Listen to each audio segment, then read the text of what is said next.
Assalamu Alaikum wa rahmatullahi wa barakatuh. My name is Chimiki. Welcome to my YouTube channel. Okay, can we talk about TikTok real quick? I do like TikTok. I'm not gonna lie. I tried to be against it in the beginning wholeheartedly because I'm like, oh my God, look at all these people doing these weird dances, and I refuse to be a part of this TikTok generation, XYZ. Lo and behold, I did end up downloading TikTok, and I actually really do like it, okay? I make all these little videos, and it's so fun to put videos together, like mini vlogs and whatnot. But I'm not gonna lie, TikTok has a side of it that annoys me extremely, and there's nothing more that annoys me than how Islam is being spoken about or being portrayed online in a negative way. And any negative way, my raters are automatically up, and I'm like, okay, it's not fun anymore. This is not a game anymore. Now, like, this is serious. This is real life. If you're like me and you are on TikTok, you find that there's a lot of benefit in a lot of the videos.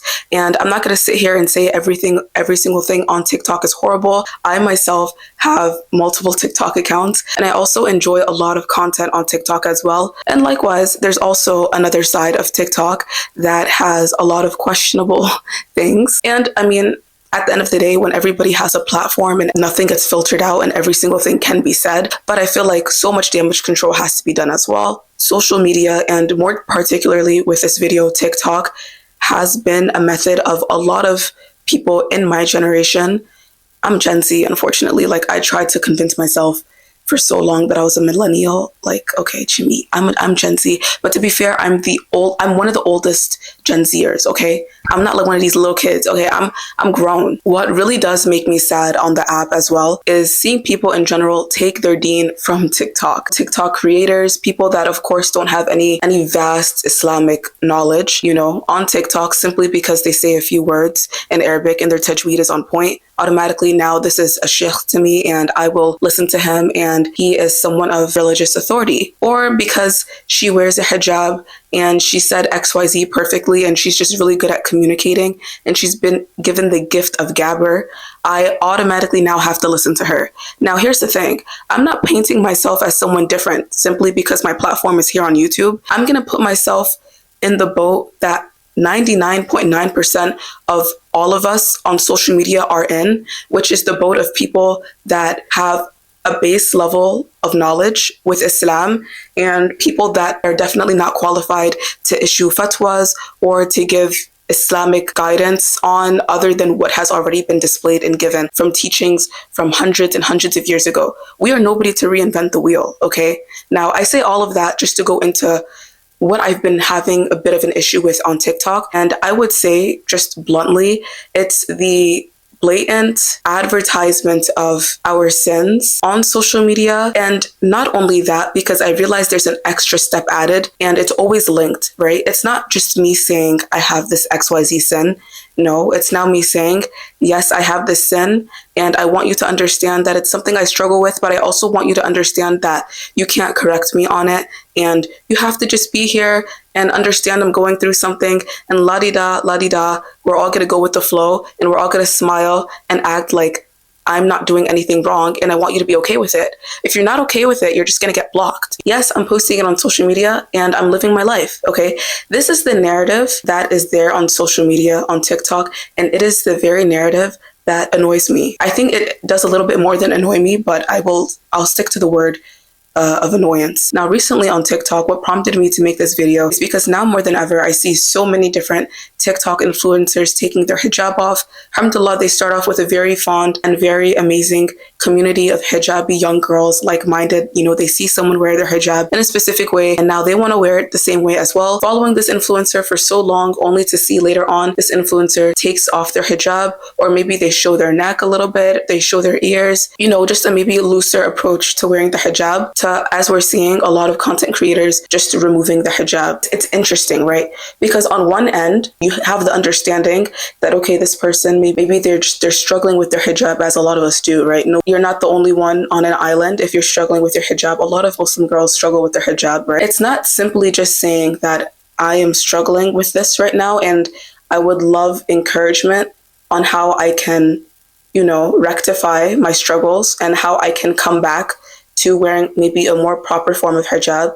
It's now, no, this is who I am. You need to accept it. And you also need to tell me that it's okay what I'm doing. Basically reaffirm what I'm doing because you can't judge me, right? I take issue with it. Now, on one end, I want to be very understanding, and I think we need to be very understanding, especially with hijab. Alhamdulillah, I would say there's a lot of good that comes with, publicizing your hijab and how you wear it. So it creates an environment where we do things for the deen or we do things that are against the deen, but we do not want accountability. Whether it's even soft or gentle, it seems we're dismissing the whole idea of correcting one another. And before we even go deeper, I think it's very crucial for us to also have a deep understanding of why a person might not want to wear the hijab the correct way. Honestly, guys, if you're this generation, or even if you're a millennial or even older, regardless of what age, although younger ages are more susceptible to influence, you will be influenced, right? When you just open your TikTok or Instagram feed and you're seeing every single Muslim girl wear their hijab or, just display Islam. Let's go beyond hijab. Display their Islam in a certain way. That aesthetic, that very aesthetic Muslim girl aesthetic. You wanna resemble that. Is that really to fault somebody for? I don't know. I don't think so. Because as humans, we always want to go with the herd. Nobody wants to do their own thing on an island. And on top of that, we all want to feel accepted, and we all want to feel like what I'm doing is the norm and it's correct simply because everybody else is doing it. As a Muslim woman growing up, born and raised in the West, 100%, I understand that. Especially, and I want to re-emphasize, especially when you're heavy on social media, that's all you're seeing. That's majority of the Islam that's being depicted. However, I would challenge us to not take our deen from people on TikTok. I know it's bizarre. I would just challenge us. But I say this out of love. Wallahi, I say every single thing out of love. The first point of contention, I don't believe that it is good for us to display every single aspect of our lives on social media and then not want to be held accountable with certain aspects that we display. I'm not talking about the person that, let's say, is wearing their hijab a certain way or maybe acts and behaves a certain way but doesn't publicize themselves on social media. We just see the person in person and that's how they are. I'm saying people that are going out of their way to post themselves to a Muslim majority audience, and, to want to be praised for everything, but to not want to be held accountable for anything. I feel that is very problematic, and I think that needs to be discussed more. Once again, I am no different from a lot of these people, and I'm not saying listen to me because I'm an authority over so many other things. Listen, every single thing I'm saying, wallahi, fact checked me, okay? Put it in the comment section so we could all learn, because at the end of the day, none of us are above criticism, right? But the entire notion that I should not be held accountable or that it's unnatural for me as a Muslim to hold someone else accountable is wrong. Just as a reminder for every single one of us. Now, the ego is a very strong thing. And it's something that we all have internally that we have to truly go to battle with every single day, especially when we are on social media. Nobody wants to be told that they're incorrect. Nobody wants to be told, hey, listen, what you're doing isn't the best. Maybe you should switch it up, whether it's in a nice way or like a bad way. We don't want to be told. Our ego always works to defend itself. We always want to feel that we're on the right path, that we're doing the right thing.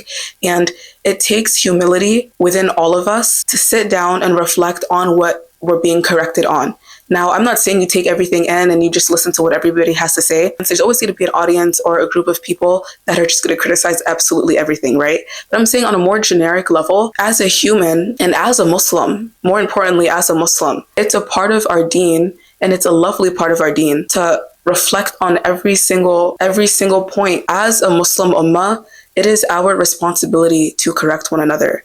100%. And I know this is not something that we want to be told. We want to be able to do whatever we want without accountability. I understand. And I'm putting myself in this group, okay? I'm not isolating myself from any of this. I've noticed myself that, somebody might correct me on something that I thought I was doing really good on. Automatically, I'm defensive in my heart. I might not, display that I'm being defensive, but I can feel it. And we all know when we're being defensive or when our ego's kicking in, It's like, wow, how could that person correct me on this? Or man, I really thought I was doing a good job. Like, how can XYZ say XYZ? We all have those human moments, but it's a practice within our deen. And I believe it's so sad. It's a practice that we're losing. The ability to correct one another, and not only to correct one another, but in a beautiful way. I don't know if it's a hadith or a saying, maybe it is a hadith, where it's popularly said, the Muslim ummah is one body, you know? When one part of the body hurts, we all hurt. If I'm looking at you and you're reflecting on me, as automatically, if I see a smudge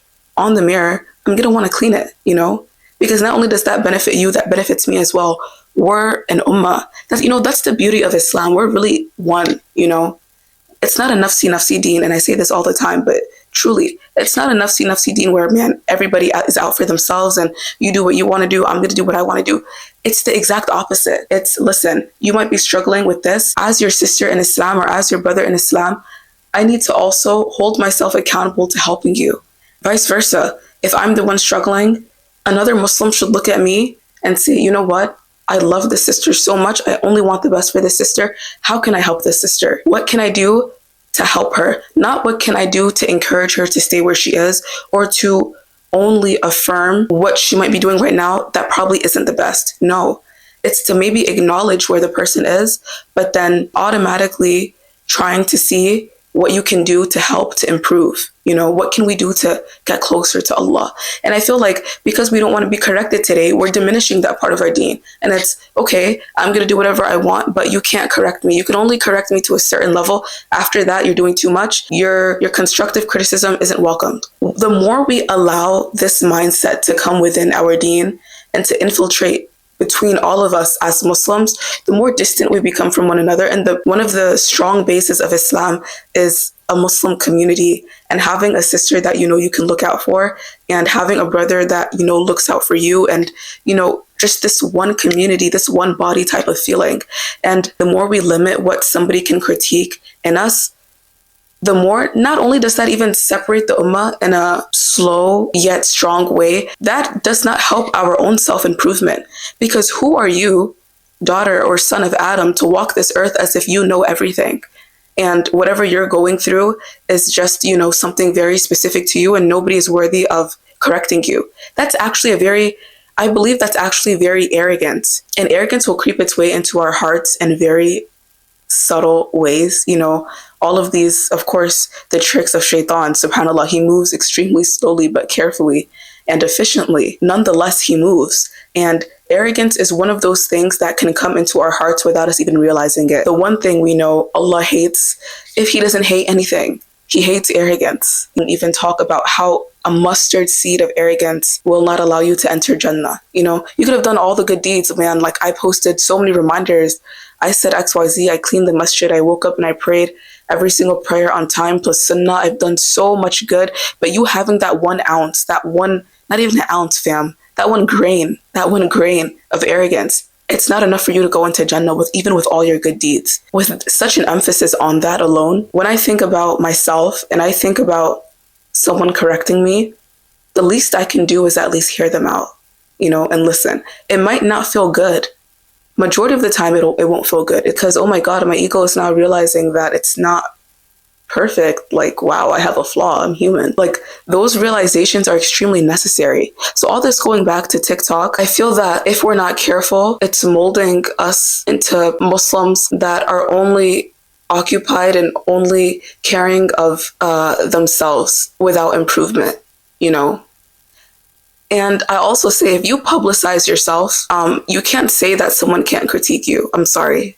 You can't. Like, even right now, as I post YouTube videos with my, 11,000 subscribers, if somebody posts something saying, Chimmy, you need to fix XYZ, da-da-da-da, I can't necessarily say 100% a person is wrong for calling me out on something. Now, I could say maybe their delivery is not good, you know? And there are ways to correct people, but because I'm literally the one that hit record on this camera and then I'm going to edit it and then post it on YouTube for the world to see, who am I to say, listen, I'm going to do all that and I'm going to put myself online, but nobody could correct me? And what? Girl, the least you could do is see, like, is there any substance to what they're saying? Perhaps there isn't, but perhaps there is. I mean, I don't know. Me mentioning all this, by the way, I don't want you to think for a second that I'm above any level of my ego when I get corrected on certain things, you know. Every time now and then, someone's gonna say, Chimmy, why are you doing XYZ on YouTube or even TikTok? It's like, why are you calling this an abaya? Somebody said, why are you calling this an abaya, Chimmy? This is not an abaya. Like, what are you doing? Fear Allah. And that's like the way I'm saying it is how I read it. So automatically I was a little bit defensive, you know. But then I thought about it and then I looked at the dress that I made. I was like, can this really qualify as an abaya? I mean, that person probably had a point.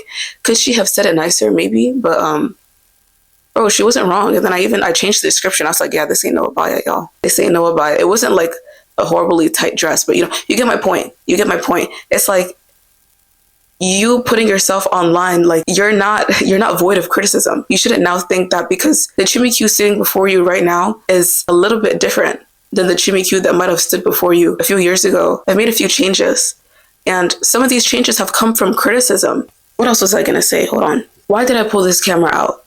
What was my main message? Okay, I had two main messages. Listen, I don't know if I even did a good job at saying it. Like, I've just been talking. I have to add this point as well. People do have a point, you know, because sometimes people are extremely crazy with how they critique you, and it could be very off-putting and unwelcoming. If you ever are in a situation where you're correcting somebody, approach is everything, okay? Your approach needs to be beautiful. You don't approach it in an arrogant way as if, oh my God, I know this, and how don't you know this, and I'm doing this, and how are you not doing this? But there's etiquette to correcting someone, by the way. You don't just go out and try to make a person feel horrible about what they're doing, because at the end of the day, it is true to a degree. You know, you really don't know what someone's going through with whatever they're posting or whatever they're doing in person, online. You really don't know. It doesn't hurt you at all to approach a situation with full-on humility and just patience and understanding of what a person may be going through, especially in a climate like this today. Honestly, guys, social media is crazy, okay? So much is going on, to the point where as a Muslim, even when you're doing the bare minimum, you feel like you're doing the thing, because it's like, wow, do you see what everybody else is doing? Damn, the fact that I woke up and I prayed Fajr, I'm pretty well off, you know? Like, the environment at times, especially in the West, I feel like it's so degraded. So it's kind of like any little thing that you feel like you're already doing deserves so much more credit. And I will say, yeah, there should be credit given. When you see somebody practicing Islam to any degree, I feel like we should give them credit, because it's not easy. But at the end of the day too, we also have to be welcoming of criticism, because we might not be doing it correctly. Welcome criticism, okay? Welcome it. Because honestly too, like, do we realize when we let things just go and we ignore absolutely everything, it becomes the norm? And before you know it, the true version of something is something that is looked at as strange, you know? That's why, oh my God, that whole hadith, glad tidings to the strangers, fam. Glad tidings to the strangers. That's my favorite. That's one of my favorite hadiths. Islam came as something strange, and it will leave as something strange. Glad tidings to the strangers. Fatuba li ghuraba. That is so strong, fam. Wow, Prophet Muhammad ﷺ said that so long ago, and look at how true that stands today. You know, it's a bittersweet thing to realize that when you try your best to practice Islam to the best of your ability and to the best of how it should be practiced, you have to come to the realization that you will be a stranger. And I used to think that you would be a stranger to non-Muslims, and you'd be a stranger to just people that are against Islam. No, you're gonna be a stranger even among Muslims. And I think that's why sometimes it hurts a little bit more, because it's kind of like you're expecting it to be like a one ummah, one team type of thing, only to at times feel rejected from that same group. And it's sad, but this is a reality that even, subhanAllah, Prophet Muhammad ﷺ said years ago. My second point, and I think I want to end up on this very strongly, do not take your deen from TikTok. Do not take your deen from TikTok. I beg you. Listen, don't even take your deen from me, okay? Don't listen to what I'm saying and, oh my God, because Chimmy said it and she makes these videos, maybe Chimmy is correct and I'm just going to listen. No, Allah has given every single one of us intellect, which means we are held accountable for what we choose to learn, okay? We don't have an excuse for ignorance anymore. Like, I just more and more, I'm less and less sympathetic every single year when it comes to people being comfortable with being ignorant on a topic, okay? Myself included. We have so many different platforms available for us. I'm saying this the same way I would say it to my sisters or my nieces. Listen, information has been given to us at a level that is unprecedented. Generations before us would beg to have what we had. And yet, do you realize how smart people were back then? Even when it came to just knowledge in regards to the deen, they were so smart and they didn't have the resources that we have today. Fam, we have so much. We're beginning to lose the excuse more and more of the fact of, oh, I didn't know. I followed this person on TikTok and that's what it was. SubhanAllah, there's nothing that trumps your human brain and your human intellect and what Allah has given you. Do your research, do your due diligence, search these topics for yourself, and you will see just how vast Islam is. It is a sea of knowledge. SubhanAllah, there's this ayah in Surah Kahf. What is it? Okay, see the sea, the words of my Lord, and just the knowledge and the words of what my Lord can say. The sea, if it was like filled with ink, it would just be empty. It would be empty times over and over again because of the knowledge of Allah and how much knowledge Allah has and how much Allah can say and how much Allah can tell us, you know. So much knowledge already is left on this dunya for us to explore and for us to find ourselves. It's not for us to leave in the hands of fellow TikTokers to do for us. This is not me diminishing, by the way, other people on TikTok saying, oh my God, everybody's wrong and you have to follow XYZ person. I'm not advocating for anybody and I'm not against anybody. I'm saying for yourself, for me, Jimmy, for yourself. Don't look at something on TikTok or on Instagram or something I quickly chat GBT'd and take it as factual and take it as Deen. No. Alhamdulillah, I have access to books. I have an imam. There are websites that are out there.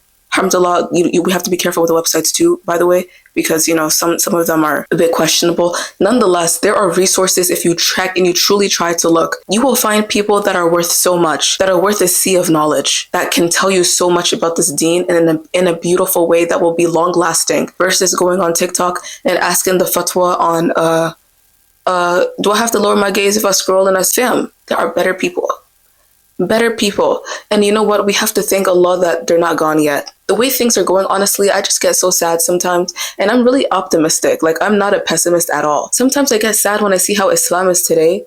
And just somebody that, I don't have kids or anything, but I'm like, in the future when I have kids, fam, what is the deen gonna look like for my kids? What is Islam gonna look like for my kids if it's already looking how it is right now? Like, fam, when you think about that, it makes you want to correct yourself a little bit more. If we don't make it our responsibility today and right now to correct things that are wrong within our ummah, within how Islam is being practiced, from how hijab is being worn, to how we pray, to how we backbite or not talk about each other, if those parts of our deen are not corrected and straightened out right now, the Islam that will be followed by the masses, we can't expect it to be any better. You realize this is how shaitan infiltrates ummahs, groups of people, because one thing is off and it's like, oh, okay, it's okay, and to the point where everything is off and it's just up in the air and everybody's doing what they want and there's no deen anymore. I don't know. It's so funny too. Like, you know, you're getting older when you're thinking about your kids, because it's like, when I was little and I would hear people say, think about the children. Like, bro, don't think about me. I don't care. Don't think about me. Trust. I'm living my life. But now I'm at this age, I'm like, whoa, I'm thinking about my children.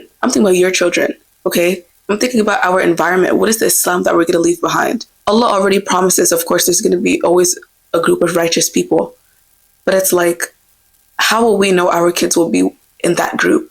There's no way of knowing. So I think we all have to take it upon ourselves to correct one another in a beautiful way, not in a way that embarrasses somebody. I hate it, by the way, when people do that. It's like, oh, you're trying to do this to embarrass somebody. Fam, everything you do, by the way, I feel like Allah clocks it and he's gonna, like, it's gonna come right back to you. But anyways, correcting one another in a beautiful way, in a way that's loving and caring, and in a way that, you know, is a reflection of one's own self. It's our responsibility, and we need to re-invite that back into our deen, and we need to accept it and hold on to it and be thankful for it, because those small corrections might seem small, but it's one thing that's really going to keep this deen going in as straight of a path as it could. We're all going to be asked, guys. It's so far-fetched to think that we're going to be asked and we're going to be questioned about how, you know, we spent our time and what we did, you know, for the deen. But you know, it's still a reality. Like, we're going to be questioned one day. Like, there's going to come a day where Allah asks us, like, what do you do with this deen? Like, how did you display the deen from your own self? How did you promote it? Like, these questions will be asked. What are we going to say? Yeah, man.